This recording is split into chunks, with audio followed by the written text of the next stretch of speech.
Hello, everybody. This is Anna Karenina by Leo Tolstoy. Part 2, Chapter 29. All were expressing their dissatisfaction, and the phrase was going the rounds. Now only the lions are left in the arena. And the terror caused by Vronsky's fall was so universal that Anna's cry of horror caused no astonishment. But unfortunately, her face continued to show more lively symptoms of her anxiety than was proper. She lost her presence of mind.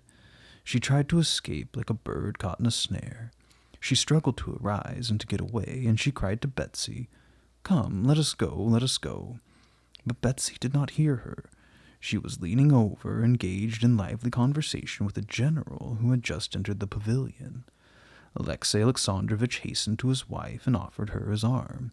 "Come, if it is your wish to go," said he in French, but Anna did not heed him. She was listening eagerly to the general's words. "He's broken his leg, they say, but this is not at all likely," said the general. Anna did not look at her husband, but taking her glass, she gazed at the place where Vronsky had fallen. It was so distant and the crowd so dense that she could not make anything out of it. She dropped the lorgnette and was trying to go when an officer came galloping up to make some report to the emperor. Anna leaned forward and listened. "Stiva, Stiva," she cried to her brother. He did not hear her. She again made an effort to leave the pavilion. "I again offer you my arm if you wish to go," repeated Alexey Alexandrovitch, touching her hand. Anna drew back from him with aversion and replied without looking at him, "No, no, leave me. I'm going to stay." At this moment she saw an officer riding at full speed across the racecourse from the place of the accident towards the pavilion. Betsy beckoned to him with her handkerchief, and the officer came up and said that the rider was uninjured, but the horse had broken his back. At this news, Anna quickly sat down and hid her face behind her fan. Alexey Alexandrovitch noticed not only that she was weeping, but that she could not restrain the sobs that heaved her bosom. He stepped in front of her to shield her from the public gaze, and gave her a chance to regain her self-command. "For the third time I offer you my arm," said he, turning to her at the end of a few moments. Anna looked at him, not knowing what to say. Betsy came to her aid. "No, Alexey Alexandrovitch, I brought Anna, and I will be responsible for bringing her home." "Excuse me, princess," he replied politely and looking her full in the face, "but I see that she is not well here, and I wish her to go home with me." Anna obeyed in terror, and, rising hastily, took her husband's arm. "I will send to inquire for him and let you know," whispered Betsy. As Alexey Alexandrovitch left the pavilion with his wife, he spoke in his ordinary manner to all whom he met, and Anna was forced to listen and to reply as usual, but she was not herself, and as in a dream she passed along on her husband's arm. "Is he killed or not? Can it be true? Will he come? Shall I see him today?" she asked herself. In silence she got into the carriage, and she sat in silence while they left the throng of vehicles. In spite of all that he had seen, Alexey Alexandrovitch did not allow himself to think of his wife's present attitude. He saw only the external signs. He saw that her deportment had been improper, and he felt obliged to speak to her about it. But it was very difficult to say this only, and go further. He opened his mouth to speak, but against his will he said something absolutely different. "How strange that we all like to see these cruel spectacles. I notice—" "What? I did not understand you," said Anna scornfully.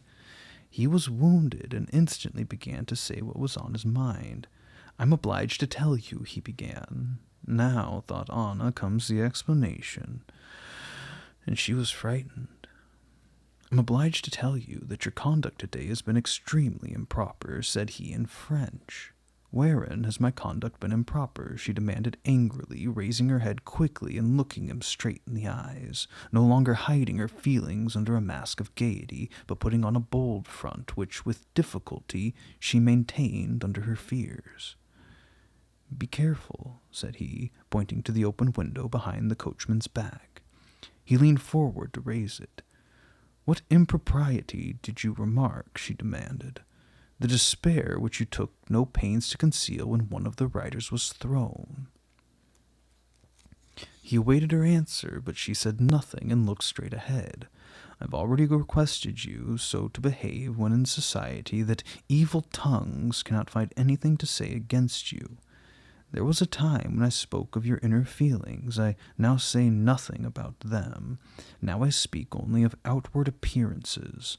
You've behaved improperly, and I would ask you not to let this happen again." She heard only half of his words. She felt overwhelmed with fear, and she thought only of Vronsky and whether he was killed. Was it he who was meant when they said the rider was safe, but the horse had broken his back? When Alexey Alexandrovitch ceased speaking, she looked at him with an ironical smile and answered not a word, because she had not noticed what he said.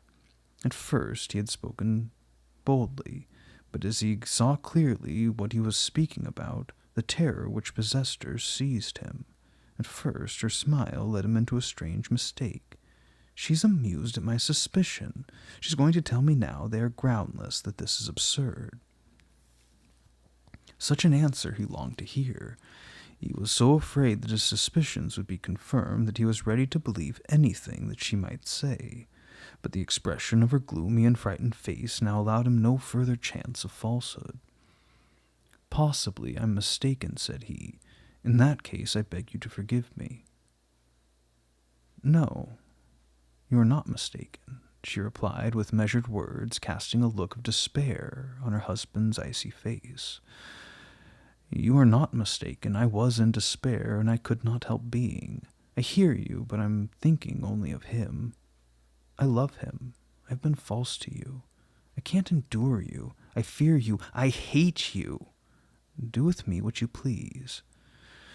And throwing herself into the bottom of the carriage, she covered her face with her hands and burst into tears. Alexey Alexandrovitch did not move or turn his face, but the solemn expression of his features suddenly assumed a death-like rigidity, which remained unchanged throughout the drive home. As they reached the house, he turned his head to her and said, "So, but I insist upon the preservation of appearances from this time forth until I decide upon the measures which I shall take." And here his voice trembled, "and which will be communicated to you, and this I demand for the sake of preserving my honor." He stepped out of the carriage and assisted Anna out. Then, in presence of the domestics, he shook hands with her, re-entered the carriage, and returned to Petersburg. He had just gone when a messenger from Betsy brought a note to Anna. "I sent to Alexey Vronsky to learn about his health. He writes me that he is safe and sound, but in despair." Then he will come, she thought. How well I did to tell him all. She looked at her watch. Scarcely 3 hours had passed since she saw him, but the memory of the interview made her heart beat. Bоже moi, how light it is. It's terrible. But I love to see his face, and I love this fantastic light. My husband, no, thank God it's all over with him.